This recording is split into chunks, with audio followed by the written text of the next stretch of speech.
Alright, ready, so it's time to treat myself to an episode, since it's my birthday. What was that?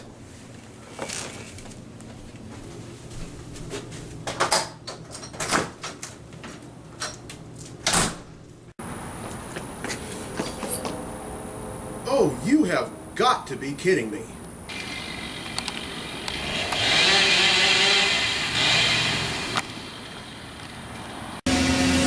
What's Hammer doing here? I guess Dr. Jane Foster is worthy of Rogan anymore. Hey, I don't even know if I'm worthy of Rogan. Well, I guess I'll give it a shot.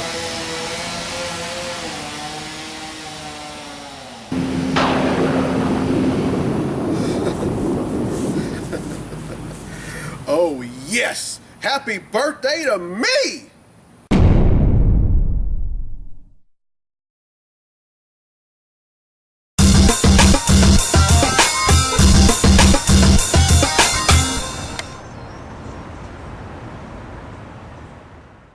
Welcome to this week's edition of the Comic Hero Show. I'm your host, Victor Nolly, and I am the Comic Hero. Coming to you for Clint's Comics right here in Monroe, Louisiana. And folks, I hope y'all enjoyed that opening sketch that I did, where I woke up, got ready, and next thing you know, I just don't understand how this hammer dropped from the sky. But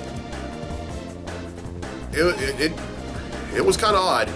And I'm still a little surprised that I'm able to hold this son of a gun. But anyway, yes, that's right, folks. Today is my birthday, and I am 21 plus 14. But anyway, let's get on with the show and give away a free t-shirt.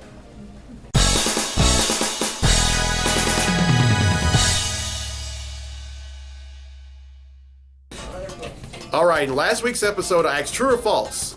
Hank Pym, the original Ant-Man, is responsible for the creation of Ultron. The answer is true. He created him in Avengers number 54, and then but Ultron officially made his debut in Avengers number 55. And 8 people have answered correctly, and therefore their names have been entered in the draw. So the winner of the free Comic Hero tee for this week's episode is my cousin, Pat Washington from Hampton, Georgia. So congratulations, Pat. You win yourself a free Comic Hero tee. All right.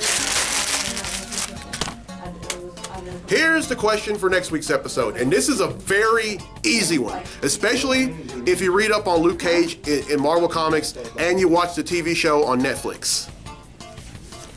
What is Luke Cage's real name? Everyone who answers correctly will be entered in the drawing for a free tee in next week's episode. Now, I have a Comic Hero Throwdown Showdown fight of my own, and this one features 2 former sidekicks. Trust me, it's legit. All the Throwdown Showdown fights that I've done are legit, as opposed to some odd ones that I've gotten. Representing DC, we have the Red Hood. And representing Marvel, we have the Winter Soldier. These two are gonna duke it out in a segment I like to call the Comic Hero Throwdown Showdown. Welcome to the Comic Hero Throwdown Showdown. Today, it's the Red Hood versus the Winter Soldier. The Red Hood is a highly skilled martial artist, hand-to-hand combatant, and expert marksman who utilizes high-tech equipment and weapons. The Winter Soldier is an expert assassin and spy. With his cybernetic left arm, he possesses superhuman strength, enhanced reaction time, energy projection, an EMP discharger, and a holographic projector. Who will win? This fight would start off with shooting, and more shooting. After running out of bullets, the two would pull out their knives and try to go at each other's throats. Red Hood attempts to slice at the Winter Soldier, but the latter knocks the former's knife out of his hand. Then the Winter Soldier beats up the Red Hood, but just as the former is about to finish off the latter, the Winter Soldier becomes unable to move his cybernetic arm. The reason? The Red Hood slapped a microjamming inhibitor on the Winter Soldier's arm. This gives Red Hood the opening he needs. He punches Winter Soldier in the face, yanks the cybernetic arm from his torso, and beats the living daylights out of the former sidekick of Captain America. While doing so, he hears a familiar voice saying, "Jason, that's enough! I did not teach you to kill people!" Red Hood says, "Come on, Bats. It's either kill or be killed." Batman says, "No, it isn't!" Batman notices the gun near Red Hood and says, "Guns? You know how I feel about guns. That's it, mister. Get in the Batplane now. You're grounded." Feeling defeated, the Red Hood replies, "Yes, Batman." Red Hood wins. And that concludes this fight on the Comic Hero Throwdown Showdown.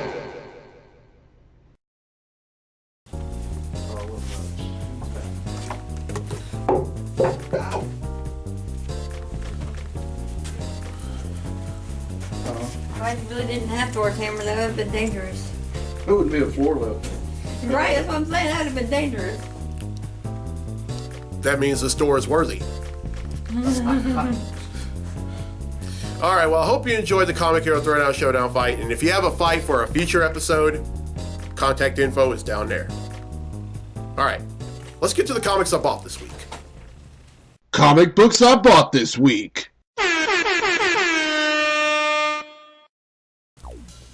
All right, first up is Green Lanterns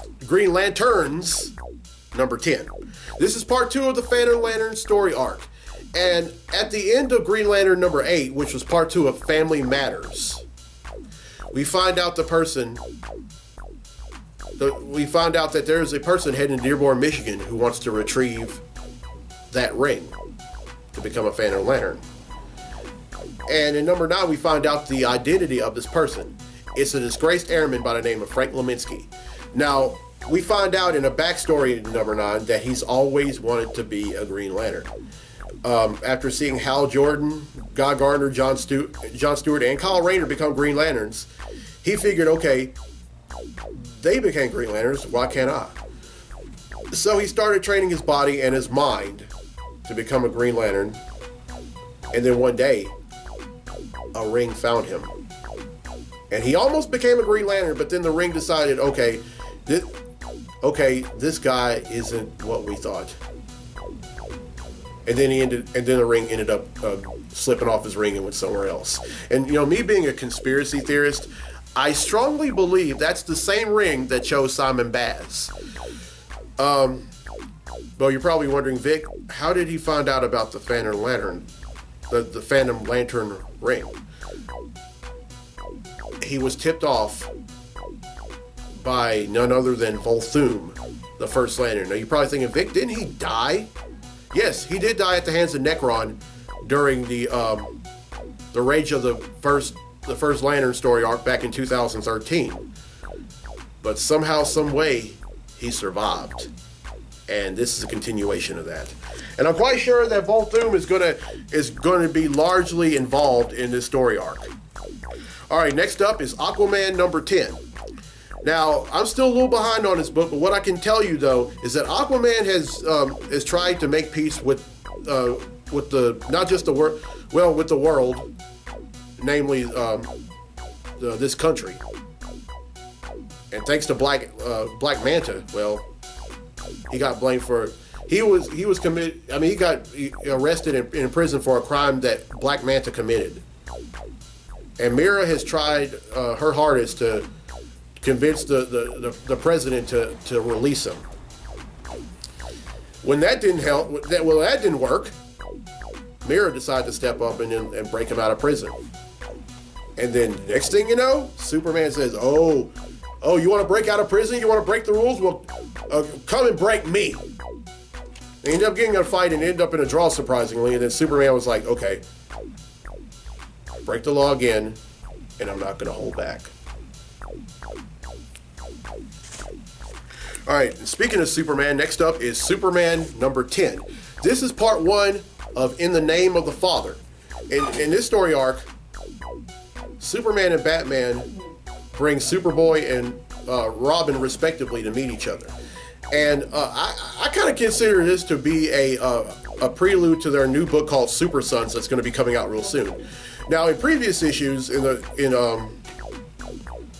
two-part series, in the two-part story arc called Escape from Dinosaur Island, Superman and Superboy and Krypto end up on some island ruled by dinosaurs, but at one point there were a lot of like military personnel who were out there. Only one person survived, and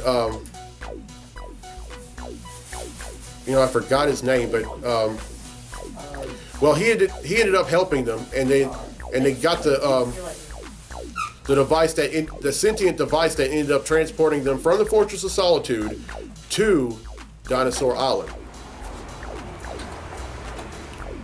But then we find out that that same person that's been monitoring them in both this book and Action Comics, somehow getting a hold of the prosthetic wooden leg that Superman made for him, and then other things. I don't know who this person is, but my gosh, he's something serious. All right, next up are 2 issues of the same book. It's a miniseries, and that's Death of X, and I have Death of X number 2 and Death of X number 3. Now, I haven't gotten started with reading this, but what I can tell you, it involves both the X-Men and the Inhumans. Now, really, this all got started a year ago when the Inhumans ended up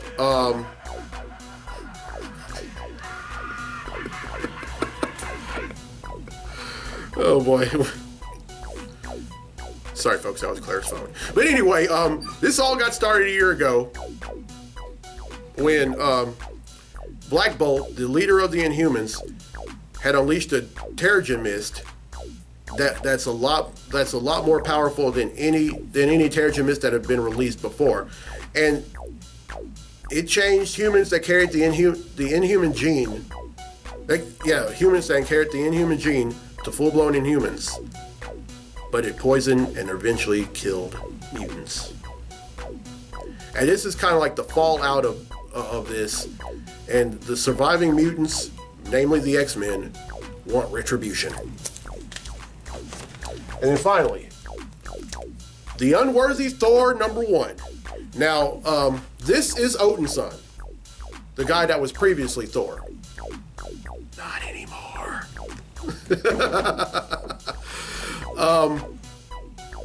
Just kidding. But now a few years ago, during the miniseries entitled Original Sin, Odinson found out that he's no longer worthy of wielding Mjolnir and can no longer pick up the hammer. And so he ends up going back to Asgard and grabbing that old axe that he used to wield, called Jarnbjorn. And along the way, he goes against Malekith the Accursed, and he loses his arm. And he's been struggling so much ever since then. Ever since Jane Foster became the new Thor. By the way, he still doesn't know that Jane Foster is Thor. But then he finds the version of Mjolnir that was once wielded by the Thor from the Ultimate line of Marvel books. And at first he wanted to try to lift the hammer, but he thought, no, I better not. But I guess the cover pretty much says that he had a change of heart. As soon as I read it, I'll let you know what happens in a future episode.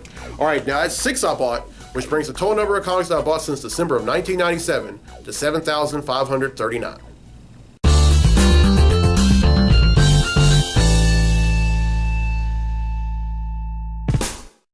All right, well, I hope you enjoyed this week's episode. And here's the question again for our free Comic Hero Tea for next week's episode.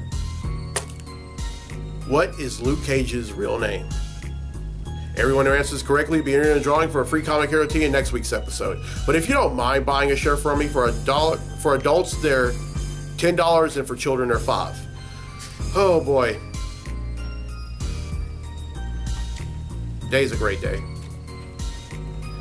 I'm trying to be a little arrogant by saying that my birthday is the greatest day in the world. But this year it's a little bittersweet, and the reason I say that is because yesterday was my grandma's birthday, and she would have been 84. And if y'all watched episode 102 of the show, that was when I wore a Superman themed Comic Hero Tee, and I had my grandmother's initials on it. But you know, she didn't want me to be happy, so I'm going to be happy. I mean, she lived her life, and now I have to live mine. And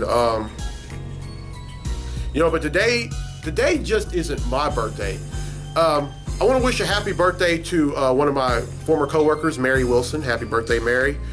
I want to wish a happy birthday to the 2 voice professors at the University of Louisiana at Monroe, Julian Jones and Dr. Claire Evangelisti. Happy birthday, y'all.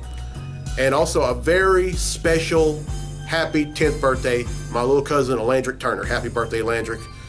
Oh man, I remember when he was born. Great kid. Love my family.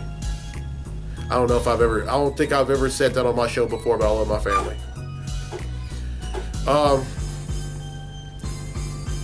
Next week's episode, I'm going to be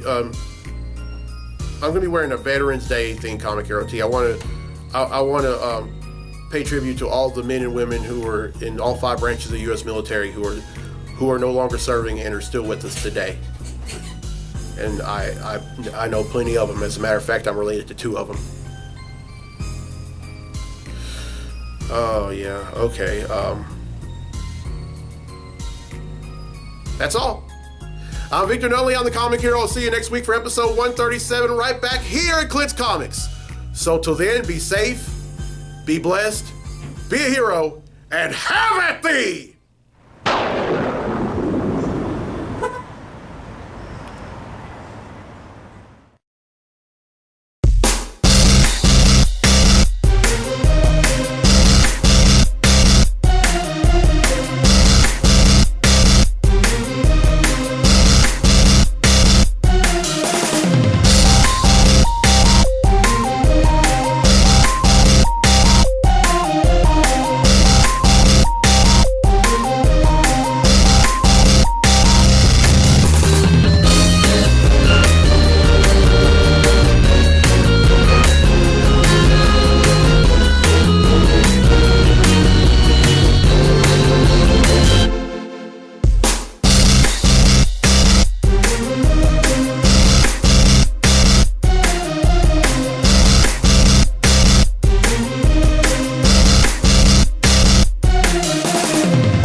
What is Thor's Mjolnir doing here?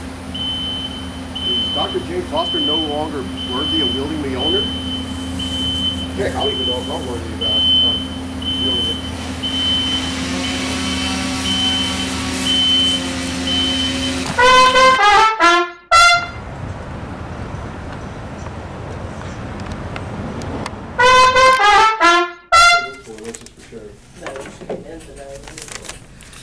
All right, last week's episode, I asked true or false.